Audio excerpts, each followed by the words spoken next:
আসসালামু আলাইকুম। আমি মিলি মুন্সিগঞ্জ থেকে বলছি। মিলিস ফ্যামিলি মিলিস ওয়ার্ল্ডে আপনাদের আরেকবার স্বাগত জানাই। আশা করি আপনারা সবাই খুব ভালো আছেন। আবারও হাজির হয়ে গেলাম আপনাদের মাঝে রমজানের ব্যস্ততময় একটি দিন নিয়ে। আমি আশা করছি আমার আগের ভিডিওর মতো আমার আজকের ভিডিও আপনাদের কাছে খুব ভালো লাগবে। যদি একটু ভালো লেগে থাকে তাহলে প্লিজ লাইক কমেন্ট এবং শেয়ার করতে ভুলবেন না। আর যদি একটু বেশি ভালো লেগে থাকে তাহলে প্লিজ সাবস্ক্রাইব করে আমার এবং আমার চ্যানেলের সাথেই থাকবেন। প্রতিটি গৃহিণীর শুরু যেন হয় একটি ব্যস্ততার মধ্য দিয়ে। আর আমাদের গৃহিণীর ব্যস্ততার প্রথম কাজটি হচ্ছে সকালবেলা উঠে ঘর পরিষ্কার করা। আর সবার প্রথমের কাজ হচ্ছে বিছানাটা গুছিয়ে নেওয়া। বিছানাটা গুছিয়ে নিলে যেন একটি শান্তি শান্তি ভাব আসে। বিছানাটা গুছিয়ে নিলে একটি প্রশান্তির নিঃশ্বাস আসে। এই তো প্রথমে আমি সকালবেলা ঘুম থেকে উঠে আমার বিছানাটা গুছিয়ে নিচ্ছি। বিছানাটা গুছিয়ে নেব এবং ঘরের সকল কাজগুলো সেরে নেব, কিন্তু প্রথমে বিছানাটা গুছিয়ে নিলে যেন চোখটা জুড়িয়ে যায়। আজকে আমি চাদরটা চেঞ্জ করেছি, এই চাদরটা বিছিয়েছি। আর এই চাদরের সাথে আমি এই কমফর্টটা এখানে রেখে দিচ্ছি। আমার মনে হলো যেন এই চাদরের সাথে এই কমফর্টের কালার কম্বিনেশনটা খুব সুন্দর হবে, তাই আমি এখানে কমফর্টটা বিছিয়ে দিচ্ছি। কমফর্টটা বিছানোর পরে দেখেন তো আমার বিছানার লুকটি কত সুন্দর এসেছে। আমার কাছে কিন্তু খুবই ভালো লাগছে। এখন আমার মনে হচ্ছে আমি যেন আমার বিছানার দিকে তাকালে একটি শান্তি শান্তি ভাব পাচ্ছি। এখন আমি আমার অন্যান্য কাজগুলো গুছিয়ে নেব এবং এত ব্যস্ততার মাঝেও আমি মাঝে মাঝে কী করি জানেন, হচ্ছে যে আমার একটি আলমারি আছে, ওই আলমারিতে আমার সব শাড়িগুলো রাখা। আমি কিন্তু শাড়ি ভীষণ ভালোবাসি, তো মাঝে মাঝে কিছুটা সময় পেলেই আমি শাড়িগুলো আবার ভাঁজ করে রাখি। শাড়িগুলো কিন্তু আমার ভাঁজ করা থাকে, তারপরও আমি ওই ভাঁজ করা শাড়িগুলো আবার মাঝে মাঝে একটু খুলে ভাঁজ করে নিই। এই তো আমি আপনাদের আমার আলমারিটা দেখিয়ে দিচ্ছি। এই তো হচ্ছে আমার শখের আলমারি, এটা হচ্ছে আমার মানে খুবই শখের আলমারি। এই তো আলমারির ভিতরে আমি আমার শাড়িগুলো ভাঁজ করে রেখে দিয়েছিলাম। এখন মানে এইভাবে একটু নাড়াচাড়া করি। আমি কিন্তু এই শাড়িগুলো সকালবেলা সবগুলো বের করেছিলাম এবং প্রত্যেকটা শাড়ির ভাঁজ খুলে খুলে আমি আবারও ভাঁজ করেছি। তো আমার বাচ্চারা বলতেছে, এখন তুমি এগুলা কেন খুলতেছো আম্মু? কিন্তু এই শাড়িগুলো যে আমার খুব প্রিয়।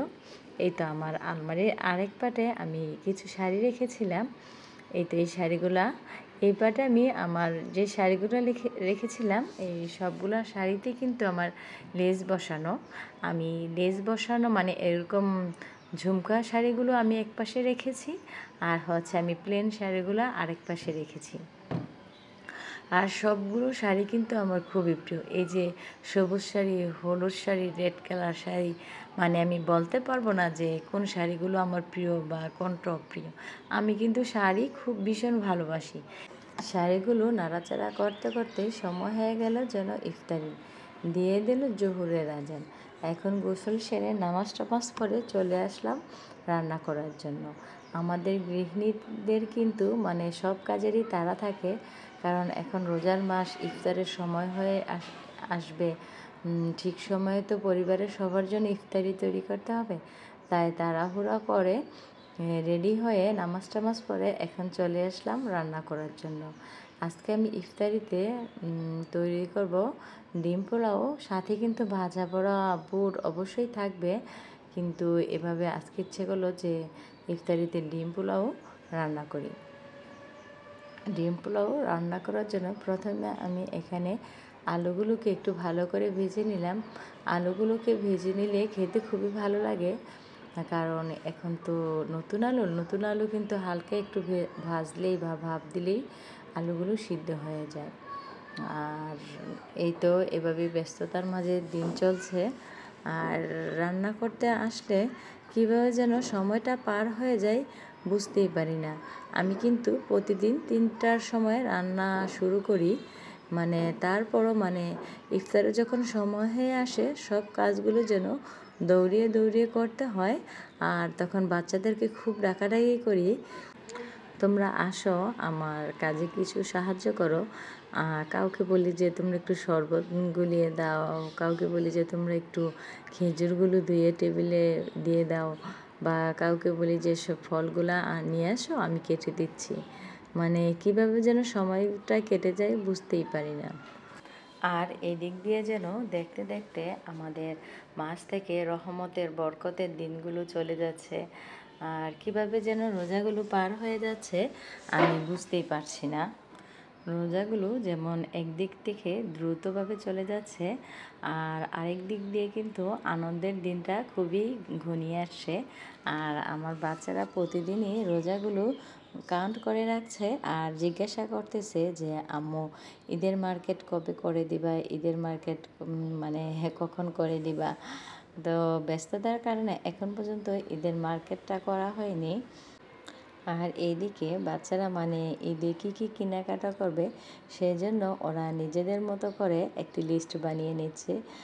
আর বাচ্চাদের লিস্টটি কিন্তু খুবই লম্বা, মানে লিস্টের এপাশ থেকে ওপাশ পরে শেষ করা যাবে না। আমার বাচ্চারা এরকম লম্বা করে লিস্ট বানিয়ে রেখেছে।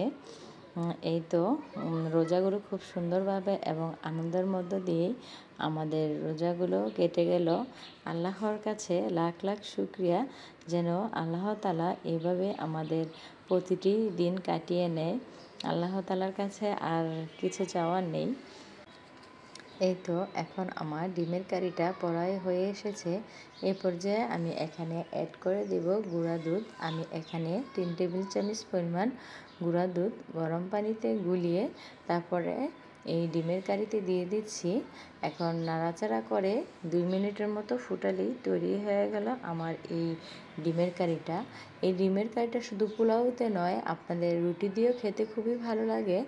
আপনারা অবশ্যই একবার হলেও আমার এই ডিমের কারিটা বাসায় ট্রাই করে দেখবেন।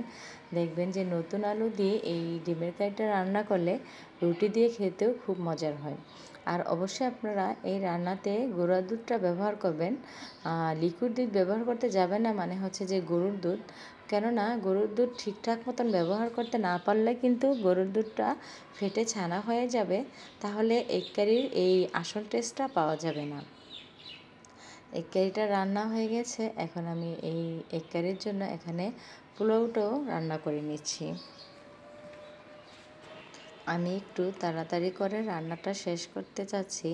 আমি একটু তাড়াতাড়ি রান্নাটা শেষ করে আমার একটি খুবই গুরুত্বপূর্ণ কাজ থাকে, সেটা হচ্ছে আমার ছাদে গাছগুলোকে পানি দেওয়া।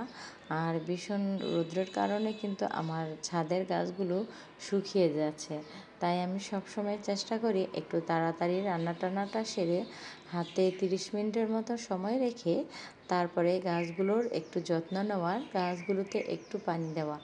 আমার ছাদের গাছগুলো কিন্তু আমার খুবই প্রিয় এবং পছন্দের। আর একদিন সময় সুযোগ করে অবশ্যই আমি আমার ছাদ বাগানটা আপনাদের সাথে শেয়ার করব। আর এইদিকে আমি পোলাওতে একটু সবজি দিয়ে নিচ্ছি। সবজি দিলে আমার মনে হয় যেন এই ডিম পোলাওটা খেতে খুবই ভালো লাগবে, তাই আমি এখানে একটু সবজি মিশিয়ে নিলাম। বাচ্চাদের তো সাধারণত সবজি খাওয়ানো যায় না, তাই একটু বুদ্ধি করেই আজকের এই পোলাওতে আমি সবজি মিশিয়ে দিলাম। পোলাও খাওয়া হবে, সাথে সবজিও খাওয়া হবে। এই তো আমার পোলাওটা হয়ে গেছে। আমার এই পোলাওটা কিন্তু খুবই ঝরঝরে হয়েছিল এবং এই কালারটা কিন্তু খুবই সুন্দর এসেছিল, মানে অরেঞ্জ এবং গ্রিন কালারের কম্বিনেশনটা আমার পোলাওর সৌন্দর্যটা কিন্তু দ্বিগুণ বাড়িয়ে দিয়েছিল। এখন আমি এই তো পোলাওর সাথে আমার ডিমটা মিশালেই তৈরি হয়ে গেল আমার ডিম পোলাও। ডিম পোলাও অথবা আপনার হচ্ছে ডিমের বিরিয়ানি, যে নামে ডাকি না কেন, এটা কিন্তু খেতে খুবই মজার হয়েছিল। আমার বাচ্চারা খেয়ে খুবই পছন্দ করেছিল। বাচ্চারা তো সাধারণত বিরিয়ানি টাইপের সব খাবারই ওরা পছন্দ করে। আর এইদিকে ইফতারের সময় হয়ে আসছিল, দ্রুত সময়ের ভিতরে আমি এখানে ছোলাটাও তৈরি করে নিচ্ছি। আর এদিকে কিন্তু আমি আজকে ডিম পোলাওর সাথে সাধারণত ভাজা পরে একটু কম রেখেছি, শুধু পেঁয়াজুটা করে নিয়েছিলাম। আজ বাসায় অনেক ফল ছিল, তাই চাচ্ছিলাম যে আজ বাসায় সবাই মিলে একটু ভাজা পোড়াটা কম খেয়ে মানে ফলগুলো খাবো। আজ কিন্তু বাসায় তরমুজ, তারপরে হচ্ছে বাঙ্গি, পেয়ারা, আপেল, তারপরে মালটা, নানান রকমের ফল ছিল। তো রোজার সময় কিন্তু মানে এত ফল খাওয়া হয় না, তাই ভাবছিলাম ইফতারিতে আজকে আইটেম কম রাখবো, ফলের আইটেমটা বেশি রাখবো, তাহলে খাওয়া হয়ে যাবে। এই তো আমার আজকের ইফতারির আয়োজন আমি টেবিলে পরিবেশন করে নিচ্ছি। দেখুন তো আপনারা আমার টেবিলের পরিবেশন করাটা কেমন হয়েছে। যদি আপনাদের কাছে একটুখানি ভালো লেগে থাকে আমার পরিবেশনটা, তাহলে অবশ্যই কমেন্ট করে জানাবেন। এই যে আমি মাঝখানের জায়গাটা খালি রেখেছি, এটা কিন্তু খালি রেখেছি আমার ডিম পোলাওর জন্য। ডিম পোলাওটা আমি একটু দমে রেখে দিয়েছি, এখন আনবো না, এটা টেবিলে সার্ভ করব হচ্ছে পরিবেশনের কিছুক্ষণ আগে। তাহলে মানে ডিম পোলাওটা একটু গরম গরম থাকবে, খেতেও খুবই ভালো লাগবে। এখন আমরা এই টেবিলের চারপাশে সবাই বসে পড়েছি, ইফতারির সময় হয়ে এসেছে, এখন আমরা ইফতারি করতে বসে পড়ব। আর আমার আজকের এই ভিডিওটি যদি আপনাদের কাছে একটুখানি ভালো লেগে থাকে, তাহলে প্লিজ লাইক, কমেন্ট এবং শেয়ার করতে ভুলবেন না। আর যদি একটু বেশি ভালো লেগে থাকে, তাহলে প্লিজ সাবস্ক্রাইব করে আমার এবং আমার চ্যানেলের সাথেই থাকবেন।